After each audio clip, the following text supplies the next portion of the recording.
Hi friends, welcome to Abee's vlogs. നമുക്കിന്നിവിടെ മീനില്ലാതെ ഒരു മീൻ കറി വെച്ചാലോ? നോമ്പ് കാലത്തൊക്കെ കൂട്ടാൻ പറ്റിയൊരു കറിയാണിത്. ഞങ്ങൾക്കിപ്പോൾ 15 നോയമ്പാണ്. അപ്പോൾ ഞാൻ വിചാരിച്ചു ഈ ഒരു കറി വയ്ക്കാമെന്ന്. ചേന കൊണ്ടാണിത് ഉണ്ടാക്കുന്നത്. അതിനുവേണ്ടി ഞാനിവിടെ കുറച്ച് ചേന ഈ ഒരു വലിപ്പത്തിൽ പീസാക്കി എടുത്തിട്ടുണ്ട്. ഇത് പുതിയ ചേനയാണ്, പെട്ടെന്ന് വേകും. അതുകൊണ്ടാണ് ഇതുപോലെ വലിപ്പത്തിൽ എടുത്തിരിക്കുന്നത്. അല്ലാത്ത ചേനയാണെങ്കിൽ കുറച്ചുകൂടെ കനം കുറച്ച് അരിയണം. ഈ കറി ഉണ്ടാക്കിയെടുക്കുന്നതിന് വേണ്ടി ഞാനിവിടെ ഒരു പാൻ അടുപ്പേൽ വെച്ചു. അത് ചൂടായി അതിലേക്ക് വെളിച്ചെണ്ണ ഒഴിച്ചു കൊടുക്കാം. മീൻ കറിക്ക് എന്നതുപോലെ ഈ കറിക്കും വെളിച്ചെണ്ണയാണ് നല്ലത്. വെളിച്ചെണ്ണ ചൂടായി അതിലേക്ക് ഒരു 1/4 ടീസ്പൂൺ കടുക് ഇട്ട് കൊടുക്കാം. കടുക് ഇവിടെ പൊട്ടിത്തുടങ്ങി. അതിലേക്ക് ഒരു നുള്ള ഉലുവ കൂടി ചേർത്ത് കൊടുക്കാം. ഞാനിവിടെ മുഴുവനെയുള്ള ഉലുവയാണ് ചേർക്കുന്നത്. ഉലുവാപ്പൊടി ചേർക്കുന്നവർ മറ്റു പൊടികൾക്കൊപ്പം അത് ചേർത്താൽ മതി. ഇനി ഞാനിവിടെ ഒരു കഷ്ണം ഇഞ്ചി ചെറുതായി അരിഞ്ഞെടുത്തിട്ടുണ്ട്. 4-5 ചെറിയ ഉള്ളി അരിഞ്ഞെടുത്തിട്ടുണ്ട്. 4-5 അല്ലി വെളുത്തുള്ളി കൂടി ചതച്ചെടുത്തിട്ടുണ്ട്. ഇതെല്ലാം കൂടി ഇതിലേക്ക് ചേർത്ത് കൊടുക്കാം. എന്നിട്ടൊന്ന് ഇളക്കി കൊടുക്കാം. ഇനിയും 2 തണ്ട് ഗാർഡൻ ഫ്രഷ് കറിവേപ്പില കൂടി ഇതിലേക്ക് ചേർത്ത് കൊടുക്കാം. എന്നിട്ട് ഇതെല്ലാം കൂടി നല്ലതുപോലെ ഒന്ന് ഇളക്കി വഴറ്റിയെടുക്കാം. ഉള്ളിയും വെളുത്തുള്ളിയും എല്ലാം ഇവിടെ വഴന്നിട്ടുണ്ട്. ഇനി ഇതിലേക്ക് ആവശ്യമായ പൊടികൾ കൂടെ ചേർത്ത് കൊടുക്കാം. ഒരു 1/4 ടീസ്പൂൺ മഞ്ഞൾപ്പൊടി ചേർത്ത് കൊടുക്കാം. 3 ടേബിൾ സ്പൂൺ മുളക് പൊടി ചേർത്ത് കൊടുക്കാം. മുളക് പൊടി ഞാനിവിടെ കാശ്മീരി ചില്ലിയാണ് ചേർത്ത് കൊടുക്കുന്നത്. ഇനി ഇതിലേക്ക് 1 ടേബിൾ സ്പൂൺ മല്ലിപ്പൊടി കൂടി ചേർത്ത് കൊടുക്കാം.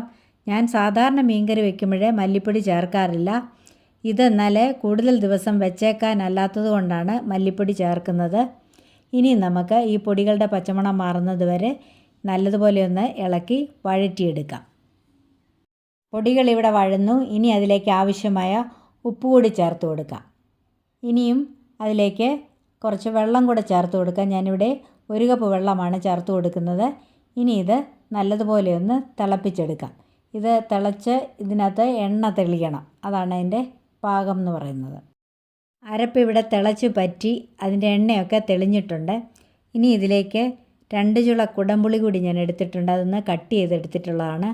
അതുകൂടി അതിലേക്ക് ചേർത്ത് കൊടുക്കാം. ഇനിയും ഇതിലേക്ക് നമ്മൾ അരിഞ്ഞു വെച്ചിരിക്കുന്ന ചേന കൂടി ചേർത്ത് കൊടുക്കാം.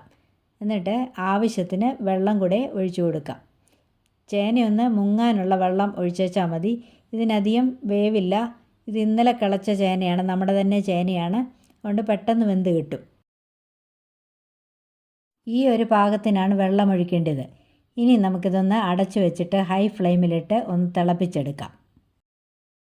നമ്മുടെ ചേന മീൻകറി ഇവിടെ തിളച്ചിട്ടുണ്ട്. ഇനി നമുക്കിത് ലോ ഫ്ലെയിമിലിട്ട് ഈ ചേനയൊന്ന് വേവിച്ചെടുക്കാം.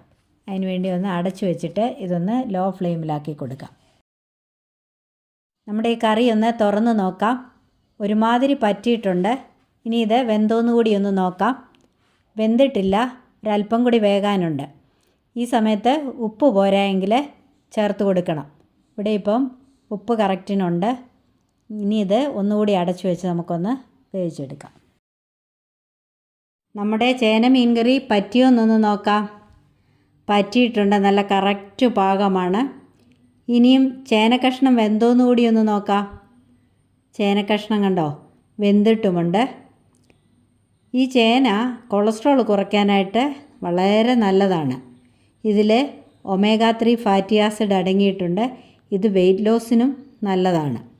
ഇതിന് ചെറിയ ചൊറിച്ചിലുണ്ട് ചേനയ്ക്ക്. അത് വെന്ത് കഴിഞ്ഞാൽ മാറിക്കിട്ടും. ഈ സമയത്ത് ഇതിലേക്ക് 2 തണ്ട് കറിവേപ്പില കൂടി ചേർത്ത് കൊടുക്കാം.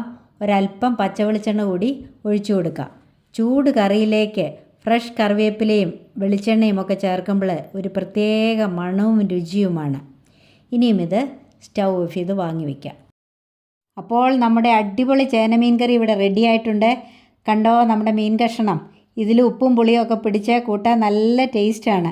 അതുപോലെ നല്ല കുറുകിയ ചാറും ഒക്കെയാണ്. ഇത് കാണുമ്പോൾ തന്നെ കൂട്ടാൻ തോന്നുന്നില്ലേ? ഇത് നല്ല ടേസ്റ്റിയാണ്, അതുപോലെ ഹെൽത്തിയുമാണ്. ഇതുപോലെ എല്ലാവരും ഒന്ന് ട്രൈ ചെയ്ത് നോക്കണം.